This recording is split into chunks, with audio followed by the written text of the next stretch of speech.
perspectives all over the place, because that's something like this, when you've got religion involved, you've got politics involved, you've got all these things involved, everybody's saying a little bit different. It's kind of twisted and it's very interesting. And so I just thought it'd be fun for us to, I immediately went to Al Jazeera. Why not? This is the region, Arab countries, those are the countries that are oftentimes overlooked by the United States. This person said the U.S. is simply a supply line to the war because of the funding of Israel.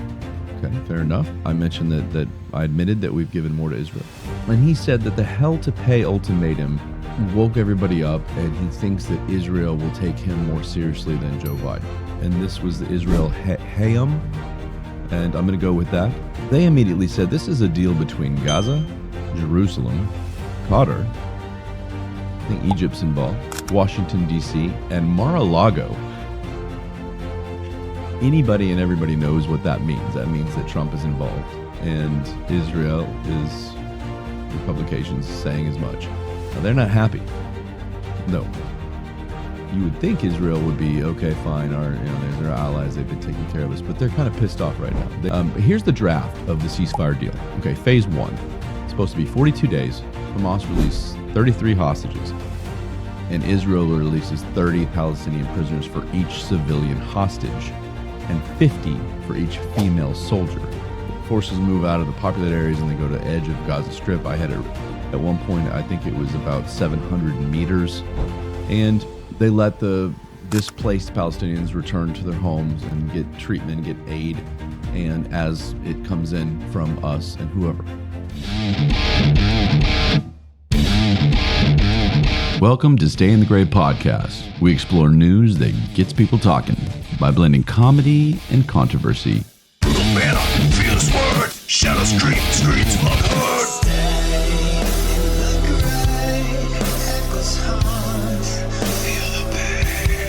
I'm Ryan. And I'm Trey. Together we dive into tough topics with a combination of humor and some insight. So join us as we navigate the gray areas of the world and engaging in real conversation. Come get to know us. All right, today, January 16th, 2025. Cannot believe it's halfway through this month already. I feel like it was just New Year's. Today is ceasefire in the Middle East. How about that? A lot to talk about. Let's do it. All right, this treaty, I say peace treaty. Let me correct myself. It's a ceasefire. What's the difference between the two? Well, one of them is we're just not going to shoot you for a while. It's a ceasefire. Versus a peace treaty, which I view as more of a long-term deal. But, either way, there's something going on over there, and that's good news. But I didn't want you guys to get all specific on me for saying peace treaty. It is a ceasefire in Gaza between the Israeli government and the Palestinians, who Hamas is the head of. So, first off, it's set to start January the 19th. Okay, that's only 3 days away. But when they made this agreement, it was like, we'll do the 19th. Why? Why not just immediately? I don't understand that. If somebody has a better explanation, please let me know. If it was just they want it to be done, I mean, they're pushing it all the way up till the 19th. We're going to talk plenty about it, but Donald Trump, his ultimatum, if you will, was by the time I'm in office on the 20th. I don't know if that's why it's the 19th or if it's just, I have no idea. So just visualize these people just, all right, we got 3 days to fuck some shit up. Let's go in there and do it. And then obviously on the 19th, it's like, oh, I'm sorry. We're good. Let's go have a beer. All right. So who's responsible? You knew immediately this was going to happen. And it's kind of sad. I mean, it's entertaining for all of us, but it's sad for the rest of the world when it comes down to who is responsible for pushing this through. Who's responsible for finally getting Israel and Hamas to say, okay, it's time, let's do this thing. And everybody, the two main culprits are taking credit. Donald Trump, who tweeted / posted on all the platforms, not all of them, I believe he mainly did his Truth Social, and it said there's a deal coming for release of the hostages. That was kind of his focal point. He didn't use the word ceasefire until later on in a longer post. But early on, it was, hey, we have an agreement on the hostages. Let's do this. More to come really soon. And then, of course, Joe Biden ignores that, and he steps up later on in the day and gives a speech. Doesn't mention Trump at all. Takes credit. Says we've been working on this since last May. So why now? Why all of a sudden are both sides going, all right, let's finally do this. I'll leave it to you to decide who was responsible. But we'll talk about it a little bit. Trump's big thing was that he came out and said there will be hell to pay. Hell to pay. I think he was mainly talking to Hamas because he was talking about those Israeli hostages. Israel has plenty of hostages from Gaza, Palestinian hostages of their own, which we'll get to as well. So I'm not sure kind of what Donald was saying there. I mean, I know that the hostages from that initial massacre that kind of started this thing a year and a half ago, I believe, they're still there, and I think that's what he meant. But he said, by the time I'm in office, so that's key in a lot of what we're going to discuss. And like I said, Biden credits his plan, and the Biden administration has given a lot of money to Israel. I realize that our government always does. And I believe that there are some packages that have also gone out to Arab countries as well that have been kind of victims of, I hate to use the word victim because it is both sides. There's been some damage there. There's been lives lost. And so there's some recovery plans in effect there and aid to those countries as well. But the money going to Israel was obviously day and night above the other amounts. And so I think that probably didn't sit well with Hamas. It probably didn't sit well with all of these countries that are maybe influential in Hamas kind of agreeing on this ceasefire. That might be something to do with it, Joe. It may be a reason they didn't listen until now, until Donald got into office and gave that ultimatum. I don't know. Again, you decide. I'm just giving you my opinions. But that seems to be a pretty big one, all the backing of Israel by this government. And not that that's going to go away. I'm not saying Donald's going to come in and cut Israel off, but he's also not going to let him just kind of run rampant all over everything. So let's move on. The way I'm going to approach this topic tonight is not just, okay, this is what happened, blah, blah, blah, like I did for the last 5 minutes. What I'm doing tonight is immediately when something like this happens, I've begun to go, who's thinking what? What perspectives are out there? And then I start thinking of, what bullshit publications am I going to read? How are they going to twist this? Who are they going to blame? The context, is there going to be context? Are they going to take it and just make it their own? And so on this, I said, this is perfect. This is a international issue, something that we're involved with way overseas. It's something that everybody knows about. It's uncomfortable. Nobody wants to deal with this. It's like the Russia and Ukraine situation. No one wants. It's just uncomfortable. It's more than that for the people involved, obviously, but for everybody else, it's just like something is just eerie here, and let's try and help. That's all. Innocent people dying. That's no one. Does anybody really want that? And if you do, then maybe you're the problem. Extremists. So let's talk. I immediately went to Al Jazeera. Why not? This is the region, Arab countries. Those are the countries that are oftentimes overlooked by the United States when it comes to their perspective. At least that's what a lot of people are claiming. I'm not sure I'm on board with that fully. We have allowed people to stand on our soil and scream about killing Americans, the infidels. They're doing it right now, all over the country. And the Palestinian issue and the Israel issue and Gaza has forced that. But it's very uncomfortable, I'll use that word again, for Americans to sit here and go, this is happening at our universities. This is happening in our town squares, down in the city. This is, and they want to kill us. That's what they're chanting. They ripped down our American flag and hung a Palestinian flag. Are you kidding me? We're not going to go back to that, but this is not okay. So I decided, the bottom line was to go to Al Jazeera first and foremost. They usually are pretty neutral. They try not to go one direction on this. Unfortunately, they kind of did on this one, and I was disappointed, but at the same time, I understood.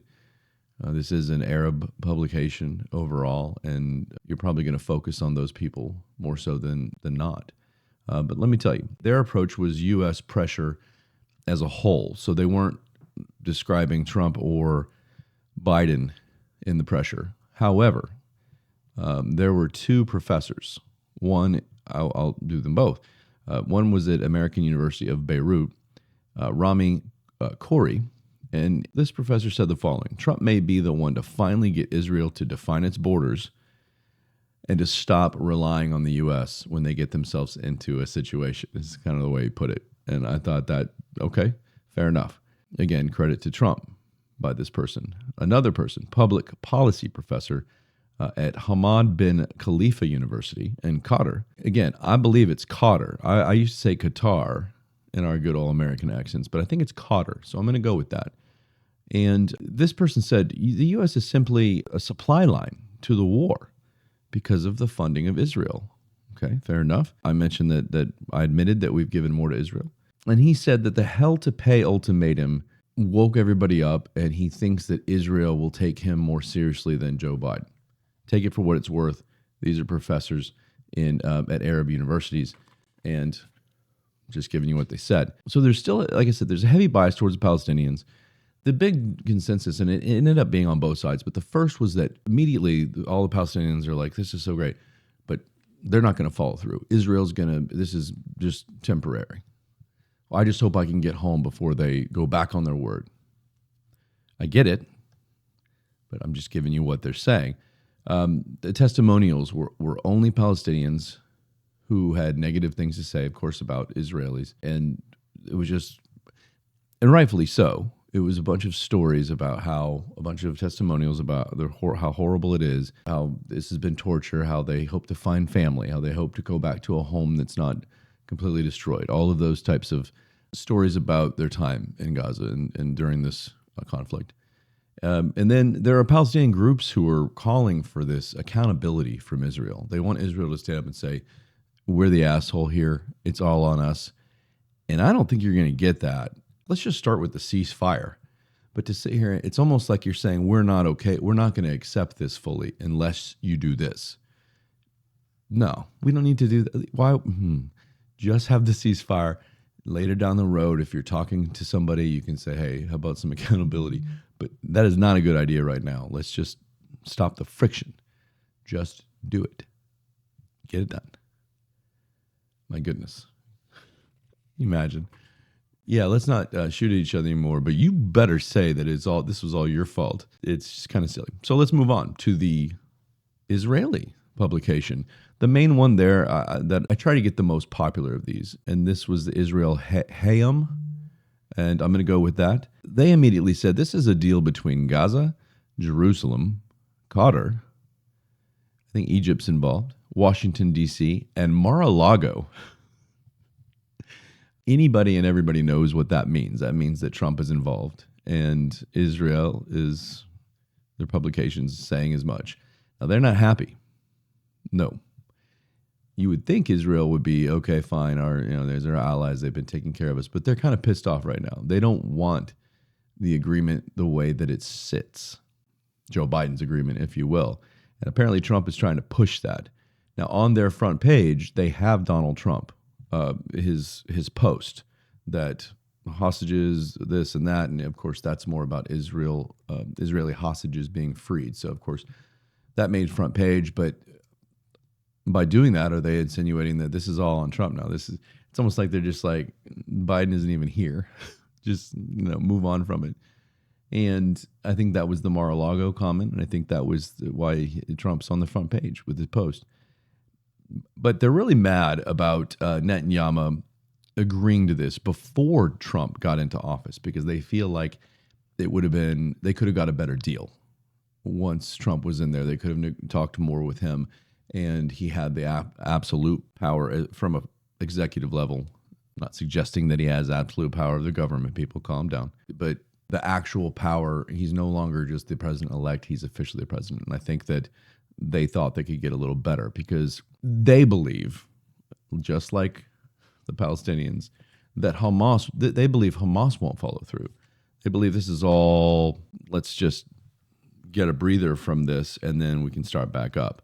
And one of the reasons that they think this, and it makes sense to a point, that, and I'm going to give you the deal here in a second. I'm going to read it to you.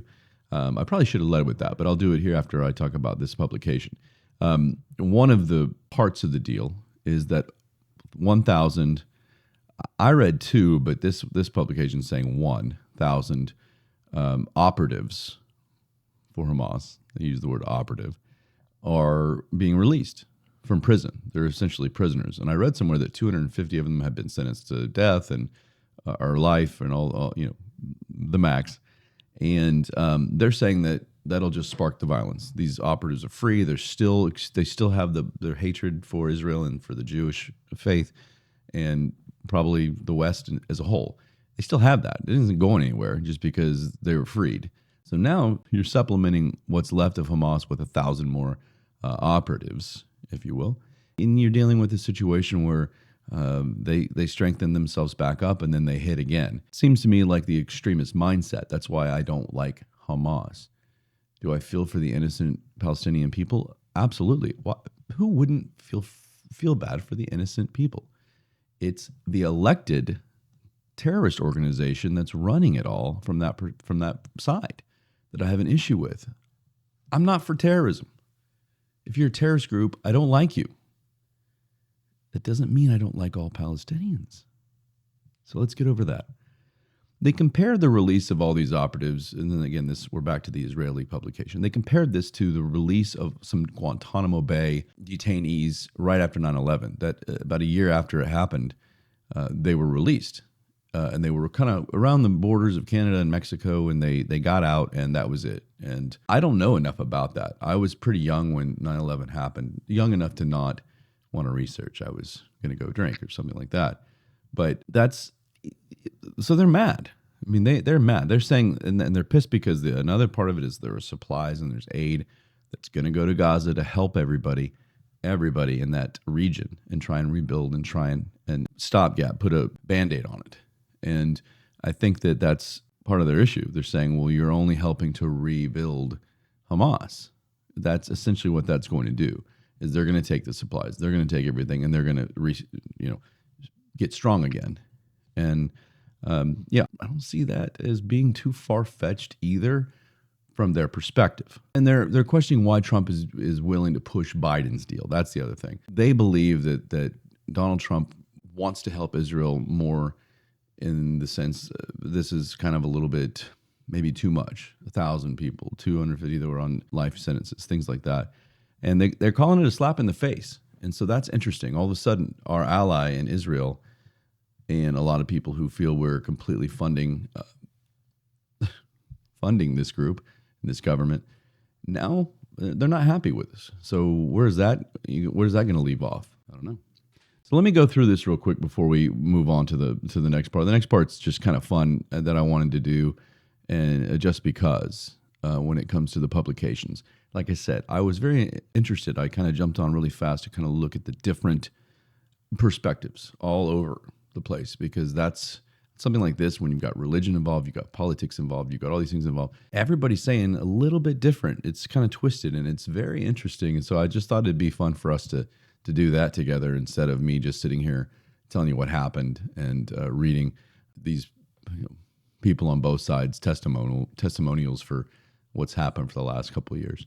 But here's the draft of the ceasefire deal. Okay, phase 1, supposed to be 42 days. Hamas released 33 hostages. I don't know if that is, and that's including female civilians and soldiers. I don't think that's it, right? It hasn't shrunk down to 33 left. If it has, that's sad. And if it hasn't, then why are the rest of them not being included? So I don't know about that one, but 33 hostages, and Israel releases 30 Palestinian prisoners for each civilian hostage and 50 for each female soldier. So that ends up being a lot of people, comparatively speaking. So the fighting is halted. The Israeli forces move out of the populated areas and they go to the edge of Gaza Strip. I had it at one point, I think it was about 700 meters And then I realized that in America we don't use meters, and I didn't know what the hell that meant. I had an idea, but it was something about 2,200 feet or something like that from the edge of feet. I think it is feet. Anyway, from the edge of the border. So they can stay inside, but just inside. I mean, they're on the edge. And they let the displaced Palestinians return to their homes and get treatment, get aid, and as it comes in from us and whoever. Phase 2 is another 42 days. I'm not sure why 42 on all these, but this is a declaration of sustainable calm. Hamas frees the remaining male hostages. Okay, so that's the answer to my question. Soldiers and civilians in exchange for a yet-to-be-negotiated number of Palestinian prisoners and a full withdrawal of the Israeli troops from the Gaza Strip. So this is where I think maybe both sides are going, okay, phase 1, simple enough. Phase 2, now we're negotiating still. Now we're going, hey, how many are we going to have to release per? And that's if there's a disagreement, they're going to start shooting each other again. And that's not good. So we'll see. The declaration of sustainable calm. I kind of like that phrasing, but we'll see what happens. And apparently they're supposed to be completely out at that point. Now, phase 3. Bodies of the deceased Israeli hostages are exchanged for the bodies of deceased Palestinian fighters. This kind of reminds me of like old school, back in like, when you'd line up and battle with swords and axes and shit, and then drag the dead away with you and then like honor them and burn them on a fire or something. I've been watching too many movies, Braveheart and Troy and all those where all this happened. But I think that this is it sounds like that. Okay, here are your bodies. And I get it to a point that you loved ones want to have some closure in that regard, but that's a lot of bodies. And then the implementation of a reconstruction plan. So, okay, that's great. I hate that that's all the way in phase 3, but let's get something going and help everybody. You just live. You know what? The border crossings for movement in and out of Gaza are reopened. So again, it's just kind of bringing everything back. It's getting everything instead of being a war zone. This is a nice place to be to as much as it can be, and it would bring relief to the hard hit Gaza Strip, where all the everything's rubble. 90% of the population are displaced, things like that. And if the deal is reached, it wouldn't go into effect immediately. Blah blah blah. So that's it, really. That's as it sits. I know there's probably a little bit more than that, but you don't need to know it from me. For those of you that really want to dive into all the little bitty specifics, then I'm sure it's out there for you. And the main ones are what I just read, and that's important. I think this just shows it's a step. I'm kind of like-minded to both sides. I don't know if it's possible. I mean, this has been going on a long time. This isn't something that's just definitely, obviously, not last year when the massacre happened in Israel, but World War II, people think it started then. It didn't. These groups have been at it since Islam was established in the 7th century. Look at me. And it's just, there's a lot of reasons for it. And you can't just swoop in here with a ceasefire and think that everything's going to be all right. We have to continue to build on the ceasefire, build on peace treaties, and try and figure out how to coexist over there. Because it just isn't happening. And so it's a step. Let's see if Donald can come in and from the U.S. standpoint, do something to continue to help. I don't know what that is besides aid to everybody, but I'm kind of tired of that with Joe and his tossing the dollars everywhere. So that's that. The other publications, how about Turkey? Turkey's publication called Anadolu, I don't know how to pronounce these letters in Turkish, Anadolu Ajansi. That's what I see as one of their most popular publications in Turkey. And forgive me if I'm wrong, but I believe that it's a heavily Islam as the main religion there. And their credit is to Trump, which is interesting. No mention of Biden in their article about this. And this is one article, but it was the main article, like, okay, this is the cease deal is reached, or the ceasefire is reached. And it was a Trump on their end. And then I went back over here, and I had to go to NBC, and I'm going to call you out because I think you're the worst. I think Washington Post is up there with you when it comes to the liberal rags. I call them that. CNN probably, but they've made at least some effort, unlike MSNBC. And again, the other ones that are a little bit less, Newsweek and Huffington Post. New York Times is, I think I read an opinion piece the other day, finally, that wasn't all left. But NBC is the usual stuff. I mean, it was just deflect. No mention of Donald Trump's warning, his post, even the fact that this is happening right as Trump's going to office. It was all about this current administration, the plan they made last May that just so happens to coincide with Donald coming into the White House. But I just don't understand why no one's pressing the issue of why it's now, why it took so long, why it's whatever. But NBC don't want to have any of it. This is the deal. They finally came to it, and it was Joe Biden. On the last paragraph of the article I read on NBC, they did mention his hell to pay, called it a threat. So I don't know. I guess it is a threat, but to use that word versus ultimatum or something makes it seem like Donald Trump is being the aggressor. Just the way it sounds, especially when you didn't mention anything else the rest of the time. Perhaps I'm forcing a little bit on NBC, but there was definitely a difference in the way that their article was written versus the other ones thus far. How about this? We'll go to BBC. BBC is, of course, British. Out of the previous four that I've mentioned, BBC was the most neutral.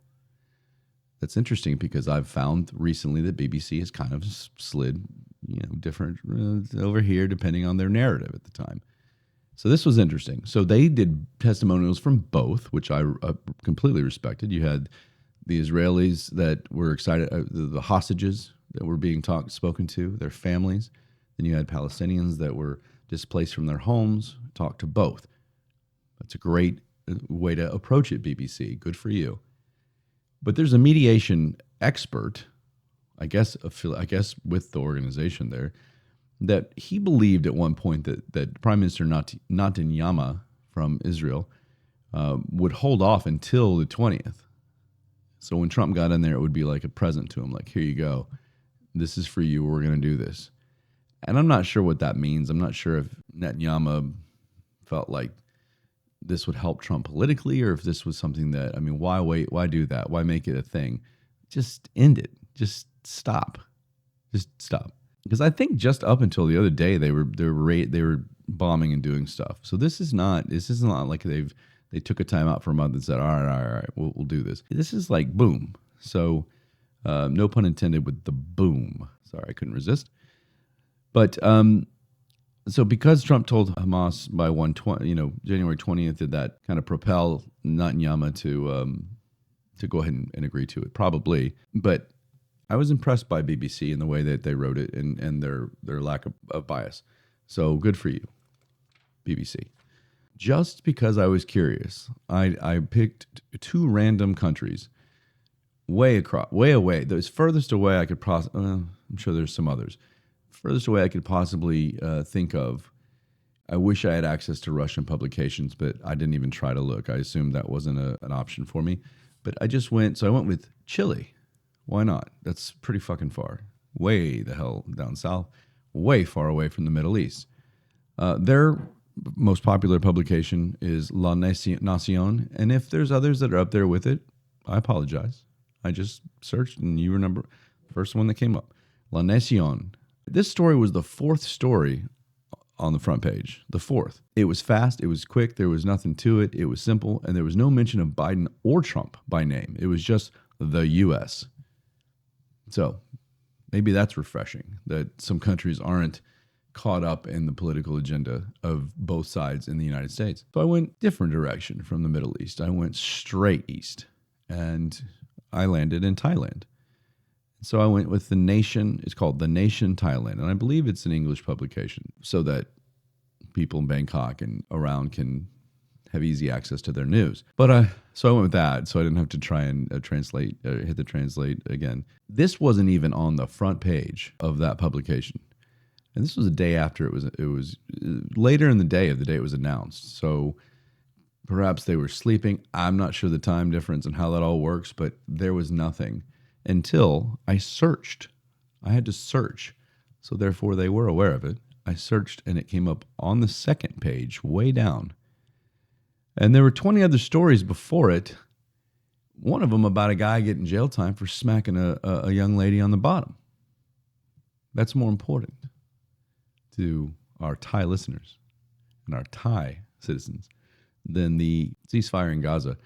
And I don't know why, and I don't know if it's because it's not us. We don't want to deal with it. We want to give you more local news. But I also thought maybe there are places in the world that are just like, yeah, here they go again. They're going to talk ceasefire, and then 3 months later or a year later, back to it. I don't know. I don't know if it's the boy that cried wolf with this story. The Thai newspaper is one of the ones that is just kind of like, okay, we'll report it, but that's it. I had to search, and they were obviously the most vanilla. They were the most neutral. BBC did great, but they're kind of in the middle of it. The British, and they're all a part of it, and they're considered the West as well. So I'm talking about they were the most for that. But overall, after looking at 7 publications, the Nacion Thailand was the most neutral and uncaring of the situation. They didn't even, I don't even think I mentioned the U.S. They're like, there's a ceasefire. Good. So I look for a little more in my reporting, but you do you, Thailand. So that's where we're at. I mean, I don't know. I mean, do we really care about who pushed it? I know I have my opinion, and, there's some bias there, I'm sure. I expected Donald Trump to come in and do what he said he was going to do. The one thing that he did do in his first term was try and fulfill his promises. You might not have liked what he wanted to do, but he wasn't lying. He talked about the wall. He tried to get it done.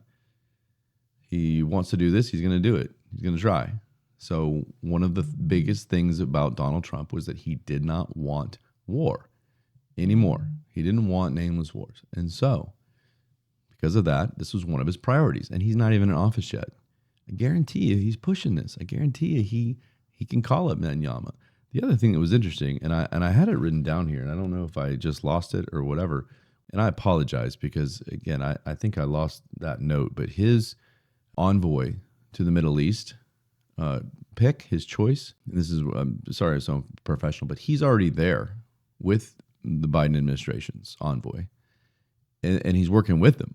And so that's, to me, tells you that Trump is involved. And I know that it's because, there's a transition of power coming, a transfer of power coming up, and you want that. You want the new person to be involved.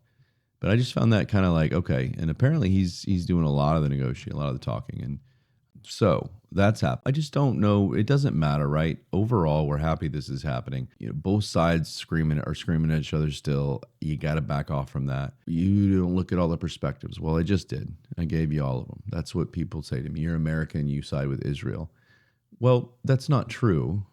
I look at every issue. I look case by case. Was Israel's attack on Lebanon, the attack on Lebanon with Hezbollah as the terrorist organization, was there a reason for it? Was it overkill? The whole cell phone exploding everywhere? Was it necessary? Was it in response to something? Are they allowed to defend themselves? I think if you're in war, you can defend yourselves. It's not Israel's fault that they're bigger and badder and more powerful. It's not their fault. If you're in war, and what are you supposed to hold back and say, oh, sorry, we're overpowering you. We'll give you a chance now. The time is over for this, like, stand in front of each other and you fire. Okay, now you fire. Now you fire. Now you fire. I mean, it's all out. If you're in a war, no holds barred. Everything goes. Fair game. So that's the problem I have with a lot of these people that are oh, poor Palestine, poor Palestinians, is because they're in war. Yes, of course, nobody wants people to die, but you can't sit here and just judge. It's happening a lot in this country now. It's this woke, this virtue signaling, and everybody knows how I feel about the woke. Thank goodness it's starting to go away. But everybody any conflict, it's like the one that's more powerful is always no good. The poor, weaker country, no matter how corrupt they may be, Zelensky, are always getting the sympathy, especially from this country. Well, from this country's quote unquote citizens.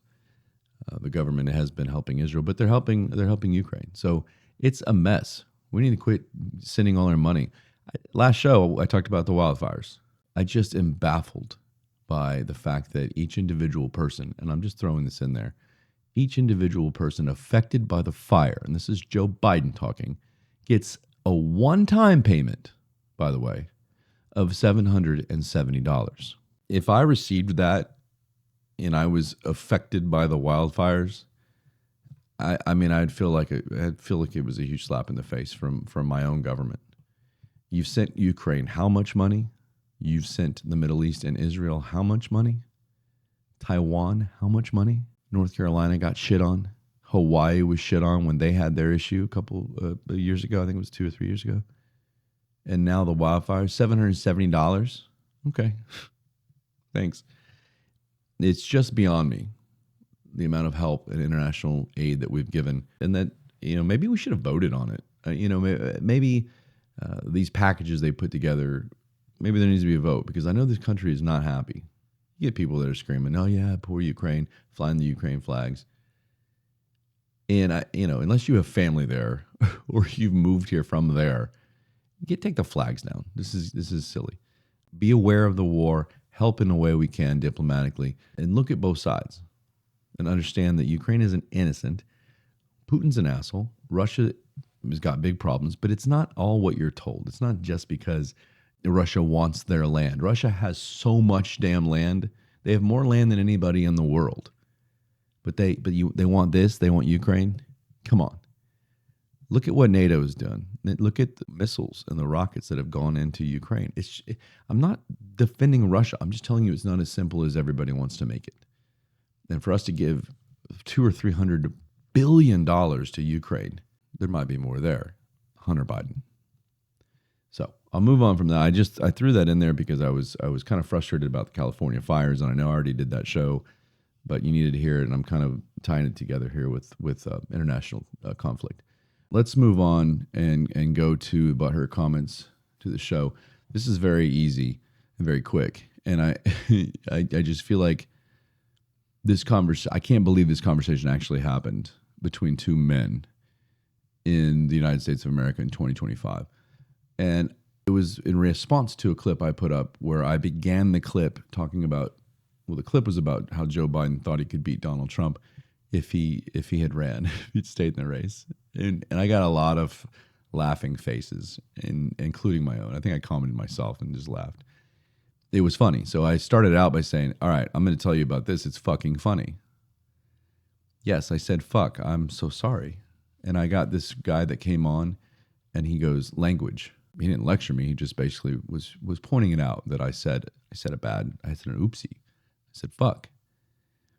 He apparently didn't like it. And I just said, does one bad word really bother you that much that you felt you needed to comment? And I'm not going to go through all this because it's a lot. There's a lot there. Basically, I was told I wasn't a good person if I cursed or swore. I mean, he literally said, if you're a good person, you would appreciate someone reminding you that it's not necessary or polite to swear. Okay, I'm a grown man, and you're talking about words that have meaning because of other people way back in the day placing meaning on them and somebody saying these are bad. It's not up to you to tell me what's bad. Now, if you are very religious, which he is, and I said, the Lord's name in vain in response to something, all right, you can at least come on and say, hey, don't say that. Although I still don't think everybody should stop for you. Who are you? And he went on, and I tell you what, everyone, he did making this all dramatic, but he had a paragraph. I mean, it was like a chapter from a book. I mean, it's just like it kept going and going about the Lord and about how he knows, in all caps, he knows the Lord, and how it is not okay that I say these things. And then he went on to say that it was okay. He said he admitted to swearing the other day when he caught someone red-handed stealing. He said, there are times and places to use those words because the regular words just don't have enough impact. Well, that's how I felt about my reel. It was fucking funny. It wasn't just funny. It was fucking funny. And you don't have a right to tell me or judge me for that. Simple as that. So good luck to you. This guy actually has a lot of followers. He does some sort of bike riding or some shit, and people follow him. So thank you for stopping by, and thank you for your comment, like, and subscribe. I'll do my best not to say fuckity fuck as much. Good luck to you. And on that note, we'll go ahead and end today. It's today here. It might be tonight where you are listening. And I'll give you the ending quote, but I hope you enjoyed a different perspective on the ceasefire in the Middle East. I hope you enjoyed the fact that it wasn't just this is what happens and It's nice to look at perspective, especially in this day and age where our media and people of power just lie straight to our face. I mean, it's just lies. And so I'm willing to look at both sides, but I'm allowed to come back and have an opinion that's not the virtue signaling, politically correct opinion. And I do. And I have some Muslim friends. They know who they are. And I want to learn from them. But at the same time, they know that, I've also grown up a certain way and we have opinions over here. I don't like that their religion has extremists that want to kill me. That's not comfortable for me. I'll say it again, comfortable. It's not comfortable. I don't like it, but we talk through it. In no way, shape, or form am I laying 100% of everything on the Palestinian regime, but terrorist groups are terrorist groups, and I tend to lean more towards governments, and maybe I shouldn't. I'm sure the Israeli government is not squeaky clean when it comes to how crooked they might be and how the war crimes they might have done. They need to be held accountable. Not during the ceasefire, but they need to be held accountable. And we, as their biggest ally and supporter financially, needs to say, all right, you guys are good to go. We don't need to be doing this anymore. We don't agree with some of your tactics. Until someone has the balls to do that and talk to both and negotiate like this, it's not going to end. And I challenge you now. I'll challenge my own show right now. I will say that there is another violent conflict, and I hate that this is my prediction. I'm going to push it out a little bit to seem a little bit nicer. I'm going to say 6 months. I'm going to say by the end of summer, there will have been some other conflict between the two groups in Gaza, and it's going to spark some sort of crazy thing. So I hope I'm wrong. This is the one time I don't want to win the bet. So see you guys next time. The next show, I'm going to have some guests, so look forward to that. It's going to be a lot of talk about some very uncomfortable issues. Uncomfortable. That's my word of the day, apparently. And I look forward to it. So join us for that, and I hope you enjoyed this one. This is a good little quote here to end the show. A bird sitting on a tree is never afraid of the branch breaking because its trust is not on the branch, but on its own wings. It's deep shit. Love you guys. See you next time.